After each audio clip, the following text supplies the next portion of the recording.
Señoras y señores, muy buenas noches, sean bienvenidos. Esta noche, como cada semana, preguntas con expertos y por tanto respuestas. Preguntas como, por ejemplo, diga, ¿por qué no somos inmortales? ¿O por qué la atmósfera es fundamental para la vida en la Tierra? Otra más, ¿por qué pensamos que podríamos sobrevivir si nos comiera una ballena? De hecho, ha ocurrido. ¿Y por qué el Amazonas está considerado un lugar único? Déjenme una más. ¿Por qué el cine épico, el de las batallas, el de las guerras, por qué se empeña en engañarnos? Para abordar estos asuntos, he invitado a que me acompañen esta noche a 5 expertos especialistas en cada una de esas materias. Señoras y señores, el porqué de las cosas, 17ª entrega.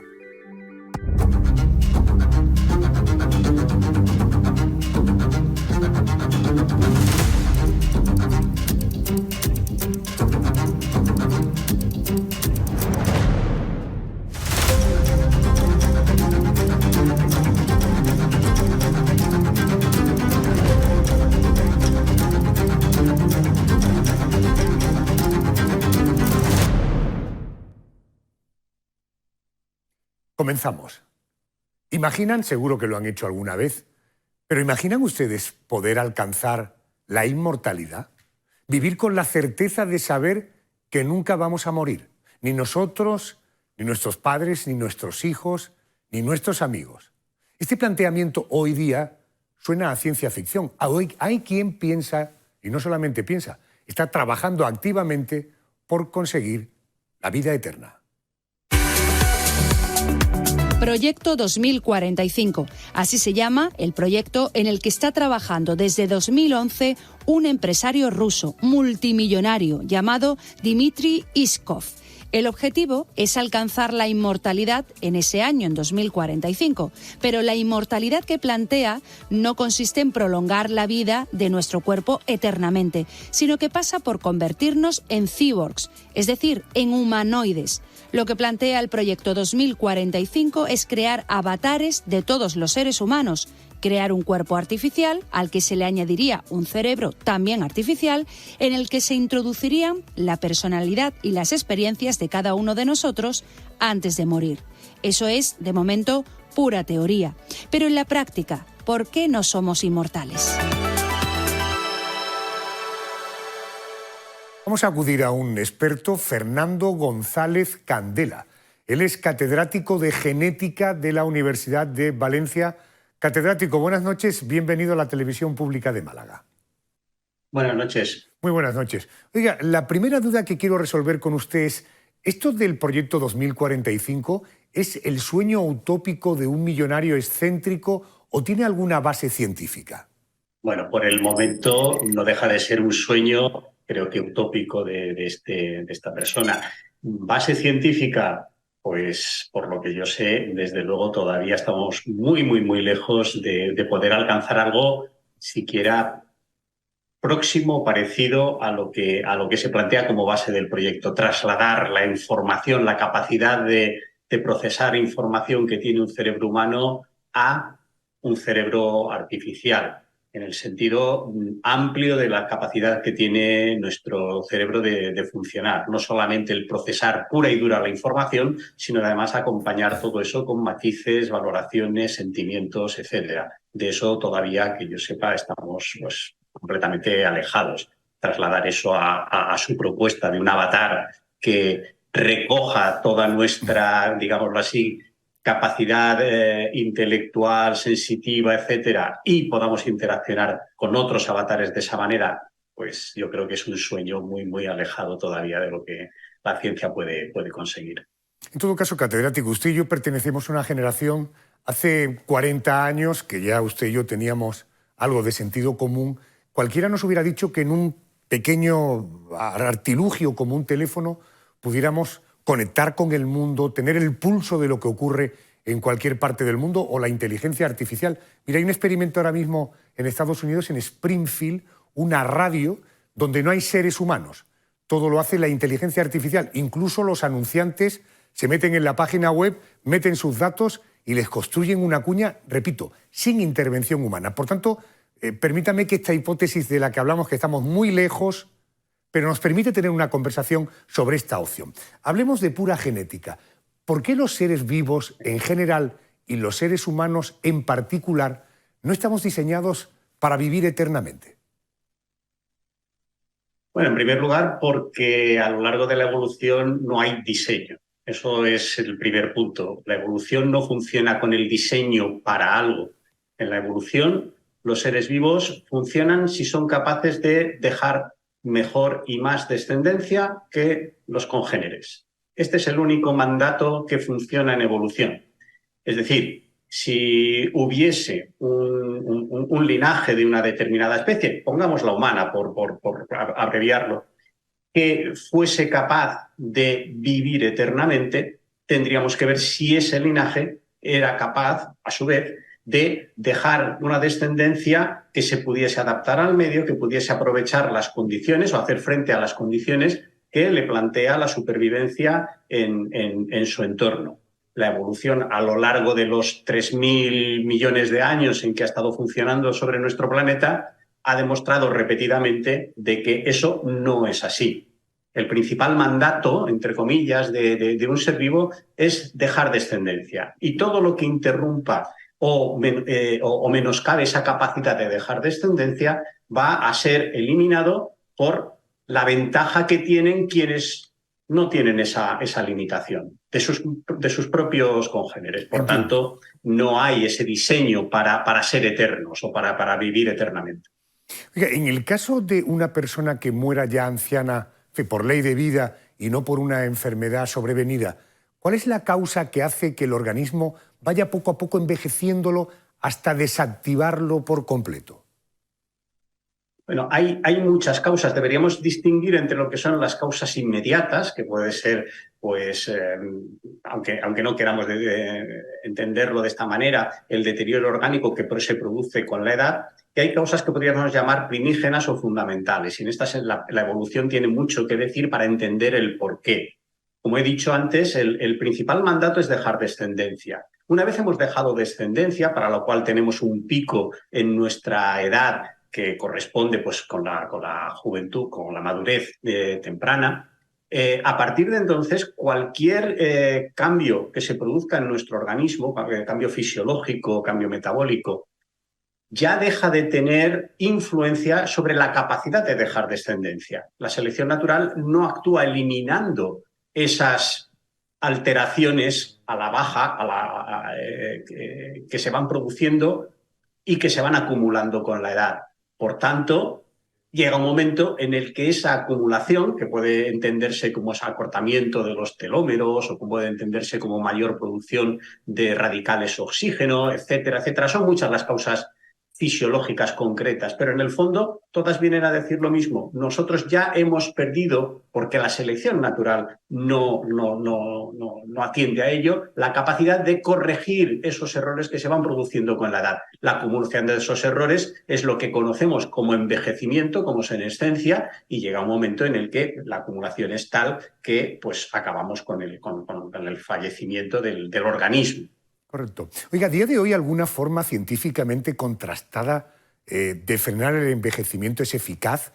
Más allá de intervenciones quirúrgicas, que supongo que son meramente estéticas, incluso tratamientos farmacológicos, ¿hay algo que realmente que diga la ciencia que es eficaz para retrasar el envejecimiento?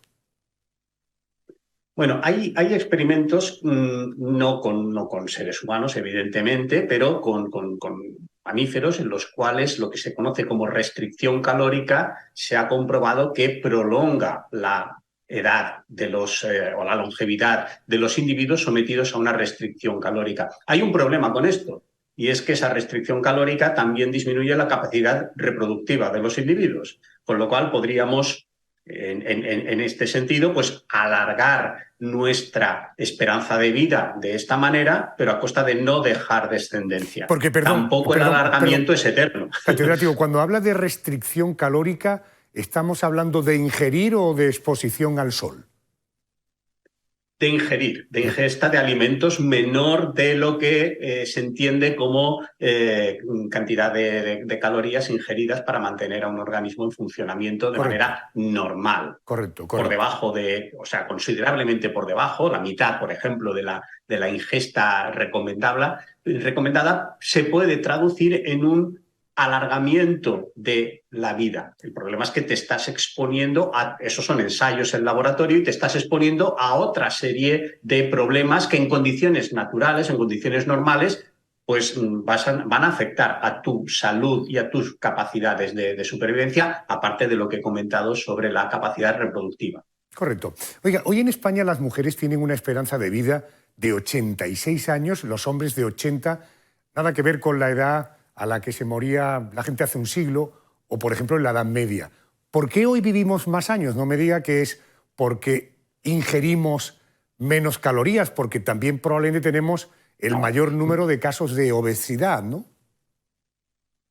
Sí, efectivamente. Hay que entender que la exposición que he hecho antes es de experimentos en laboratorio o en condiciones controladas, no es la situación en una población normal. El por qué hemos aumentado la esperanza de vida, que no la longevidad, se debe sobre todo al cambio drástico y favorable de las condiciones higiénico-sanitarias y de alimentación que ha experimentado la humanidad, sobre todo algunas poblaciones, por ejemplo la nuestra, en el último siglo. Hemos pasado de estar terriblemente expuestos a enfermedades infecciosas, sobre todo a luchar contra ellas gracias a las vacunas, gracias a la higiene, gracias al desarrollo de antibióticos y antivirales. Hay toda una serie de mejoras en las condiciones, como digo, higiénico-sanitarias, que están prolongando la esperanza de vida, no la longevidad, que esto es importante. La longevidad se entiende como la capacidad máxima de supervivencia de un individuo de una determinada especie.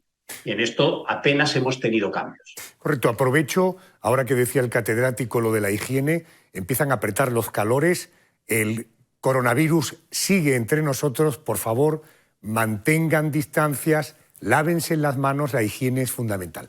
Bueno, dicho esto, recientemente el libro Guinness de los récords ha reconocido a una anciana californiana como la persona más longeva del mundo, 115 años. En todo caso, la persona que más años vivió, y que se tenga constancia de ello, es una mujer francesa llamada Jeanne Calment. Disculpen mi acento francés, tengo una cultura más anglosajona y no precisamente por mis orígenes. En todo caso, esta francesa.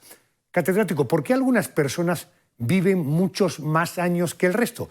¿Por qué hay personas tan longevas? Bueno, esto es que sería un poco la búsqueda de nuestro santo grial para encontrar qué factores genéticos y ambientales, esto no se nos puede perder de vista, que influye tanto en la capacidad biológica de las personas como el entorno en el que se están desarrollando. Y hay una distribución estadística en el cual la cola extrema de casos pues puede alcanzar un valor, como decía antes, de la longevidad máxima, que se calcula alrededor de 120 años. ¿Qué es lo que sucede? Que la proporción de personas que alcanzan esas edades tan avanzadas es realmente muy baja. ¿Por qué? Bueno, pues porque a alguien le tiene que tocar, eso es cierto. Hay algunas regiones, algunos entornos en los cuales se alcanzan longevidades mayores, y ahí se está investigando si se debe a causas meramente genéticas, causas ambientales o la combinación de ambas, que es lo que desde nuestra perspectiva tiene mayor sentido. Es una combinación de todo eso. Eso no evita que haya casos excepcionales que pueden aparecer pues, en Estados Unidos, en España o en un entorno en el que esas condiciones ambientales sean lo suficientemente favorables. Es muy difícil que aparezca pues, en Ghana o en Nueva Guinea, sitios en los que las condiciones ambientales no favorecen esa posibilidad de longevidades muy, muy altas. Le agradezco mucho su presencia. Fernando, ha sido usted, desde el punto de vista de la comunicación, muy claro, se le ha entendido absolutamente todo y además ha tenido una expresión que encaja perfectamente con este programa. Entender el porqué, decía usted en una de sus respuestas, es el empeño de este programa cada semana. Catedrático, gracias por atenderme. Feliz y larga vida. Muchas gracias, igualmente a todos ustedes. Gracias, muy amable. Bueno, ya que hemos hablado del envejecimiento, de la vida eterna, fíjense que en unas imágenes que he encontrado en las redes, vamos a vivir la situación absolutamente contraria. ¿Qué pasaría si naciéramos ancianos y durante la vida nos convirtiéramos prácticamente en bebés? Vamos a verlo.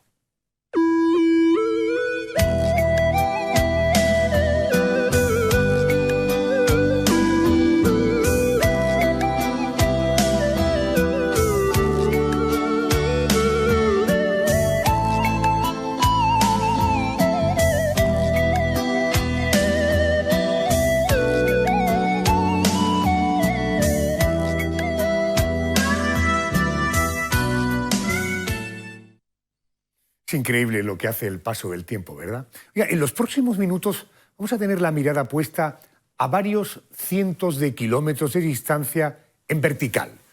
Ponemos la mirada en la atmósfera. Por definir, la atmósfera, capa gaseosa que envuelve a un astro, en este caso al planeta Tierra. Está formada principalmente por oxígeno, nitrógeno, argón y dióxido de carbono. Y es fundamental para nuestra vida. ¿Y eso por qué? Jesús Riesco es el director del Centro Meteorológico de Málaga. Señor Riesco, muy buenas noches. Bienvenido a la Televisión Pública de Málaga. Hola, buenas noches. Buenas noches. Rememorando la canción de Mecano, cuando hablamos de atmósfera estamos hablando del aire, ¿no?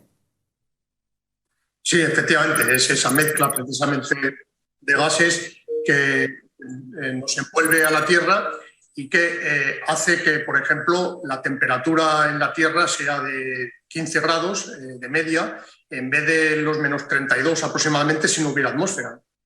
Oiga, ¿todas las atmósferas son iguales? ¿La atmósfera de Venus, de Saturno o de Marte es igual que la de la Tierra? Pues no, la composición de la atmósfera de los distintos planetas varía en función de la distancia al Sol, la edad del sistema planetario, la masa del planeta y de otros factores diversos. Por ejemplo, la atmósfera de Marte está compuesta principalmente por dióxido de carbono en gran parte, en un 95%, y también de nitrógeno y argón en pequeñas proporciones. Cuando nos vamos ya a otros planetas más distantes, prácticamente la composición está prevalentemente compuesta de hidrógeno y helio, como son los casos, por ejemplo, de Júpiter, Saturno, Urano. Comprendo, o sea que además de otros elementos químicos, en todo caso la proporción de uno u otro respecto de Marte es diferente. Oye, ¿es cierto que la atmósfera tiene fecha de caducidad, que tarde o temprano va a desaparecer? Bueno, realmente no hay una fecha de caducidad para la atmósfera a corto plazo, ¿no? Esto es debido a que prácticamente permanece estable la composición de los gases, ¿no? En un futuro sí que puede ser que haya la desaparición, lógicamente, de la Tierra, pero sería debido, por ejemplo, a que el Sol, debido a que aumenta su brillo cada 1.000 millones de años en un 10%, pues entonces eso produciría un calor tan grande que nuestros océanos se evaporarían, ¿no?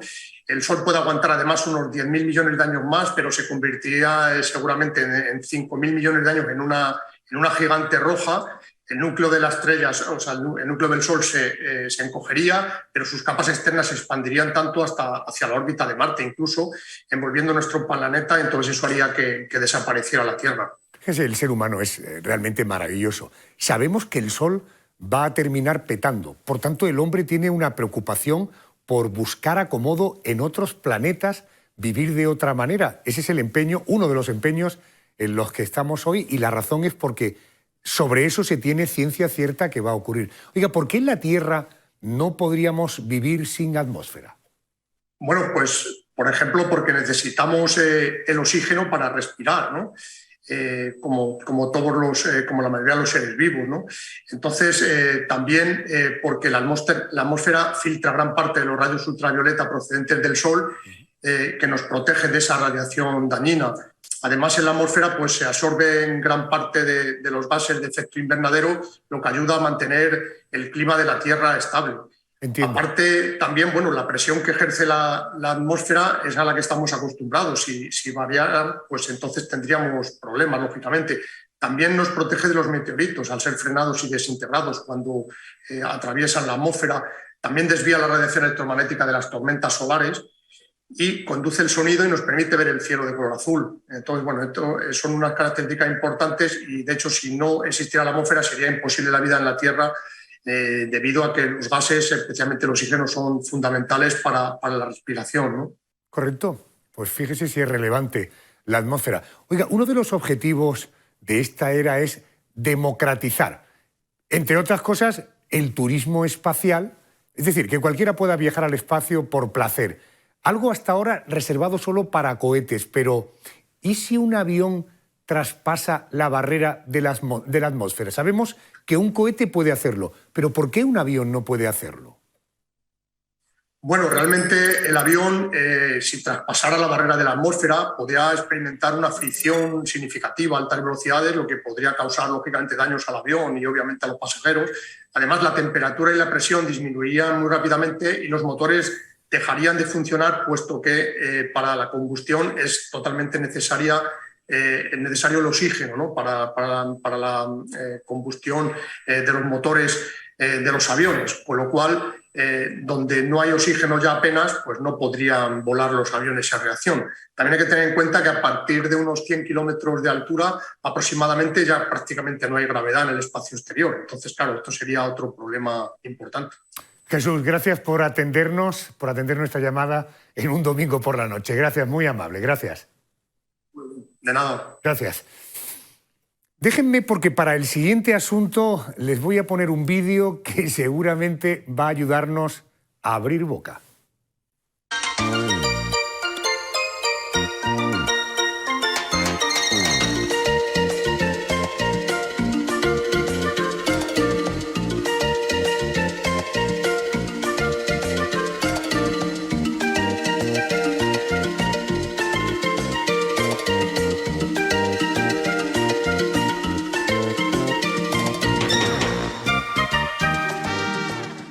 Vaya, menuda ración se acaba de zampar, ¿verdad? Eso que acaban de ver es un rorcual de ojos grandes, un cetáceo que habita en aguas tropicales. Esa especie no es demasiado conocida, es un tipo de cetáceo desconocido para la mayoría, pero si les hablo de la ballena, eso sí que lo conocemos todos. Dicen los expertos que la ballena azul es el animal más grande del mundo. Una afirmación que avalan los 30 metros de largo que puede llegar a medir y las 170 toneladas que puede llegar a pesar. Su enorme tamaño es una de sus características más destacadas, pero vamos a descubrir algunas más. Por ejemplo, la gran velocidad que son capaces de alcanzar estos animales, a pesar de sus dimensiones, hasta 50 kilómetros por hora. Ahí se pueden llegar a sumergir medio kilómetro y permanecer bajo el agua hasta 20 minutos. Más curiosidades sobre las ballenas. Entre ellas se comunican con sonidos de baja frecuencia que recorren distancias kilométricas. Son animales muy longevos. Hay ejemplares que se estima que han llegado a vivir 80 años. Y una curiosidad más, la cantidad de comida que ingieren al día. Hasta 4 toneladas de krill diarias. A veces lo que hacen para comer es nadar a toda velocidad con la boca abierta, arrasando con todo lo que haya a su paso. ¿Se imaginan que en ese camino la ballena se topara con usted? ¿Qué pasaría si le comiera una ballena?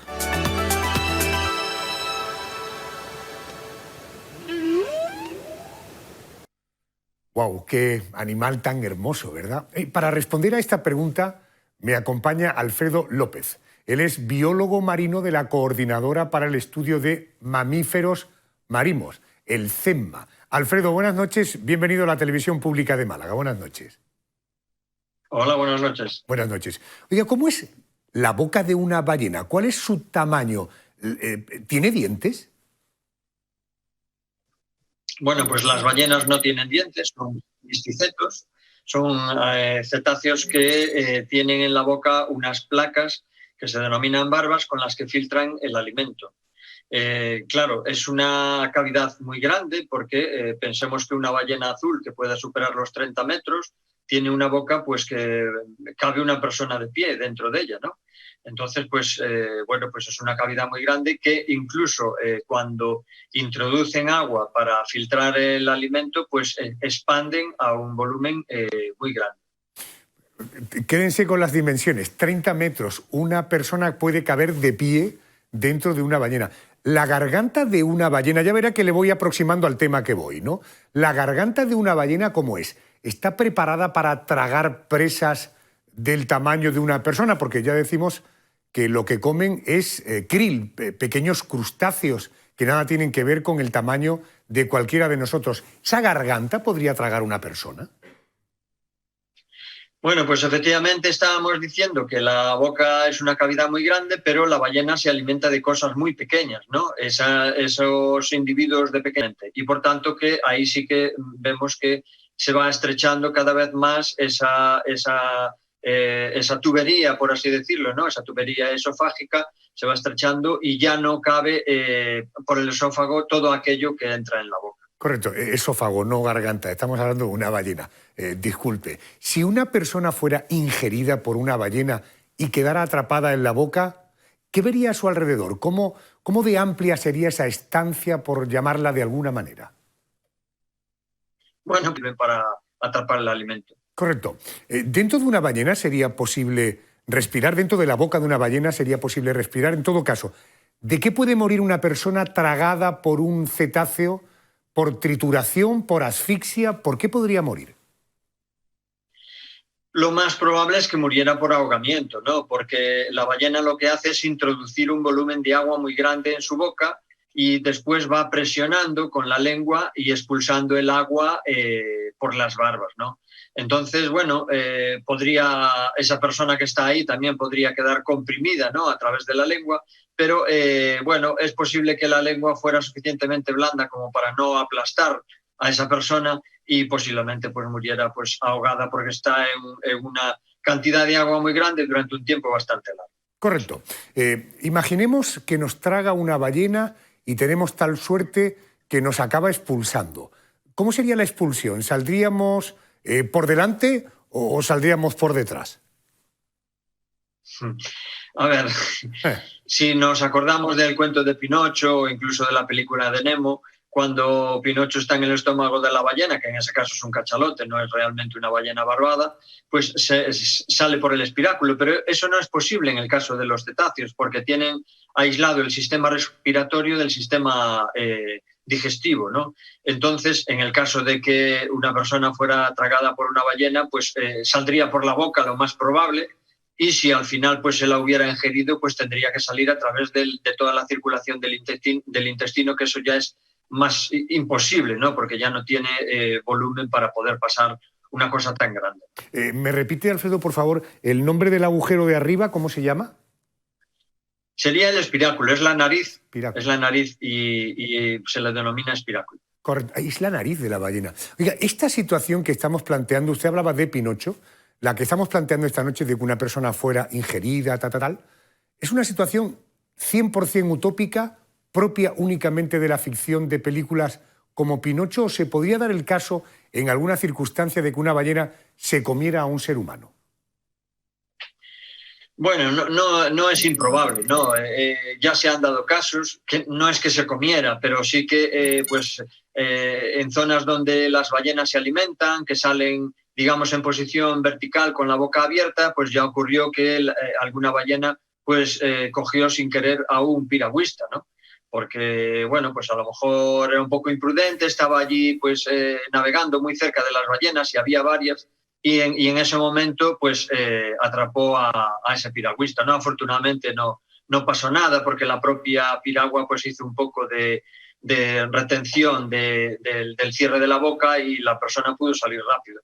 Pero sí que podría ocurrir si una persona está navegando o nadando simplemente en esa zona y que una ballena pues con la boca abierta pues esté alimentándose. Correcto, hemos visto noticias, bueno, de este piragüista desde luego, y afortunadamente gracias al kayak la cosa no quedó en nada, pero no ha sido el único y no ha habido, desde luego de la documentación que yo he repasado, ningún resultado de muerte, siempre han sido expulsados, es curioso, ¿verdad? De ahí que nos preguntáramos si es posible sobrevivir a que no se ingiera una ballena. Alfredo López, biólogo, gracias por atenderme. Buenas noches, señor. Muchas gracias, un saludo para todos. Gracias. Por tanto, no era un sueño extraño el que teníamos, ha ocurrido, ¿no? Oiga, en el lugar al que les quiero trasladar ahora no hay ballenas, pero sí cientos de especies de seres vivos. Les voy a llevar a un lugar inmenso. Observen estas maravillosas imágenes. Nos situamos en un lugar del planeta cuya superficie alcanza los 7,5 millones de hectáreas. Dicho de otra forma, 28 veces, por ejemplo, lo que mide Italia. Allí lo mismo encontramos un oso perezoso que un delfín rosado, que una anaconda. Les estoy hablando del Amazonas. Por cierto, ¿por qué el Amazonas es un lugar único en el mundo? Julia Aledo es investigadora de la Universidad Autónoma de Madrid, es miembro de la Sociedad Botánica Española, ha trabajado durante varios años en la zona de la Amazonía de Perú y escribe su tesis sobre la enorme diversidad de la zona. Julia, muy buenas noches, bienvenida a la Televisión Pública de Málaga. Hola, buenas noches. Buenas noches. ¿Cómo es el Amazonas? Es decir, si me adentrara, por ejemplo, en la Amazonía de Perú, ¿qué tendría ante mis ojos? Pues lo primero que te llamaría la atención sería que todo está cubierto por plantas. Para hacernos una idea, serían plantas como las que nos encontramos en un vivero, como un ficus, una monstera, una orquídea. Sin embargo, la diversidad sería mucho mayor. Encontraríamos plantas de diversos tamaños, de formas, colores. A ras del suelo tendríamos plantas pequeñas herbáceas y inmediatamente aparecerían helechos bastante grandes, palmeras, arbustos y ya enormes árboles de hasta unos 40 metros de altura que estarían cubiertos por epífitas, que son unas plantas parásitas, por lianas, por bromelias, por tilansias, y esto sería lo que le daría al Amazonas este aspecto enmarañado, ¿no? Porque existe todo como una tela de araña de plantas y de formas de vida. Qué bueno, qué bueno. Dada la enorme superficie de la que estamos hablando, me pregunto, ¿hay zonas del Amazonas que todavía estén inexploradas o en todo caso poco exploradas? Pues efectivamente hay zonas que son consideradas como inexploradas. Estas son zonas remotas y de difícil acceso, como pueden ser, por ejemplo, zonas fronterizas entre Perú y Brasil. Pero, sin embargo, existe también tecnología avanzada que nos permite hacer investigación en estas zonas, como pueden ser con drones o con satélites, en el que se puede calcular cuál es la cobertura vegetal, también se puede ver qué especies hay, cómo ha cambiado a lo largo de los años. Pero también me gustaría remarcar que es importante ver que la Amazonía no es tampoco una zona pristina en la que todavía no ha habido nadie nunca, sino que ha habido gente que ha vivido ahí durante muchos años y que también, aunque hayamos conocido una zona, el Amazonas es un lugar tan dinámico que estas zonas pueden cambiar con el paso del tiempo y encontrarnos cosas completamente distintas a lo largo de los años. Planteábamos al principio la cuestión, ¿por qué el Amazonas es un lugar único en el mundo? Esa pregunta tiene que ver, supongo que con su biodiversidad. ¿Cómo es esa biodiversidad? ¿Cuántas especies de animales, de plantas pueden vivir allí? Es decir, ¿hay una contabilidad, se ha hecho ya una especie de inventario de la riqueza natural del Amazonas? Sí, por supuesto, aunque mucho está basado en estimaciones. Pero en la Amazonía existe el 10% de todas las especies de plantas y de vertebrados del mundo. Entonces, esto proporciona recursos genéticos, ecológicos, económicos para la sociedad global. Entonces, yo como trabajo con plantas, en este caso se estiman que hay 50.000 especies de plantas en toda la Amazonía, de las cuales un 75% son endémicas. Esto quiere decir que solo existen aquí. Entonces, para hacernos una idea, si estamos en Perú, en una hectárea, en una zona de bosque de 1 hectárea, podemos encontrar hasta 400 especies de plantas distintas. Esto es una barbaridad. Esto querría decir que una de cada 5 especies es distinta. Si lo comparamos con aquí un bosque europeo, una de cada 200 especies es distinta, o sea, solo hay 20 especies en 1 hectárea, para que te hagas una idea del recambio de especies tan grande que puede haber aquí. Qué alucinante, qué maravilla poder conocer aquello, ¿verdad? Oiga, la selva amazónica está considerada como una de las 7 maravillas naturales de nuestro planeta. ¿Por qué se dice que es el pulmón de nuestro planeta? Pues Se ha considerado la Amazonía el pulmón del planeta porque es capaz de producir grandes cantidades de oxígeno por el proceso de la fotosíntesis. De hecho, en la Amazonía se produce el 9% de la fotosíntesis a nivel mundial.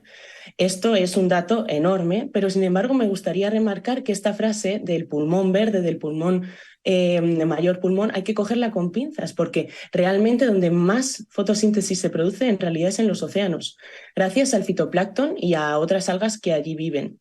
Entonces, y también hay que tener en cuenta que los árboles en general también respiran. Esto quiere decir que a la vez que producen oxígeno, también lo consumen según respiran. Entonces, ¿por qué esta frase y por qué tanta importancia a la Amazonía? Pues es que no es solo que produzcan oxígeno, sino que también pueden capturar dióxido de carbono, lo cual esto es fundamental para equilibrar los gases de la atmósfera y para mitigar el cambio climático. Y también es un gran productor de agua. Un árbol de unos 10 metros puede producir hasta 300 litros de agua al día en forma de vapor de agua. Esto quiere decir que si hay 300 billones de árboles en la Amazonía, imagínate la cantidad de agua que se produce y que nutre a ríos, a montañas, glaciares, etc. Mantiene el ecosistema vivo. Hace unos minutos hablábamos de la atmósfera, de la importancia, la relevancia de la atmósfera para la vida. Bueno, pues para limpiar y para contribuir está la naturaleza, los árboles, el mar, los océanos. Por eso es tan importante cuidarlos, ¿verdad? Por cierto, ¿cómo es el tiempo, el clima allí? Porque claro, con esa extensión, supongo que si en la Amazonía peruana está haciendo calor, lo mismo en la parte brasileña está cayendo una chupa de agua increíble, ¿no? Sí, efectivamente. La Amazonía en general está considerada como una de las regiones más lluviosas del mundo. Sin embargo, esto es variable y hay algunos lugares en los que puede estar lloviendo, otros puede estar en distintas estaciones, estación seca, estación de lluvia, aunque para nosotros serían todas estaciones de lluvia. Puede variar la temperatura entre los 25 y los 28 grados, aunque también hay un fenómeno conocido como friaje en el que la temperatura puede bajar hasta los 12 grados. Entonces, depende de dónde nos encontremos. Si es más cerca del Ecuador, las temperaturas van a ser más estables. Si es más cerca de los Andes, vamos a tener el efecto de la montaña cerca. Entonces, esto es al final lo que produce una heterogeneidad climática y de ambientes, que es lo que da es lo que nos genera una diversidad tan grande de plantas y de organismos que allí pueden vivir, de procesos evolutivos, de procesos genéticos, que es lo que hace que este lugar sea único y tan especial. Bueno, le agradezco enormemente que me haya querido atender esta noche. Sé que anda un poco pocha, quizá con unas décimas de fiebre, pero reconózcame una cosa. Hablando de la Amazonía y estas cosas, al menos durante estos minutos, a que se ha olvidado de sus dolencias. Totalmente, la verdad es que se me ha pasado por completo. Julia, gracias por atenderme. Ha sido muy amable, gracias. Muchas gracias, Adolfo. Gracias. Buenas noches. Bueno, me dicen de que ya está esperando por aquí, para entrar en el plató de nuestro programa, mi siguiente invitado. El cine ha mentido constantemente sobre las guerras. El cine no tiene por qué contar la verdad de nada, porque cuando vemos una película sabemos que es cine. Pero en todo caso, ¿qué mentiras? Gladiator, 300, ¿de verdad ocurrían esas cosas? Venga, vamos a publicidad e inmediatamente te cuento las mentiras en las batallas en el cine.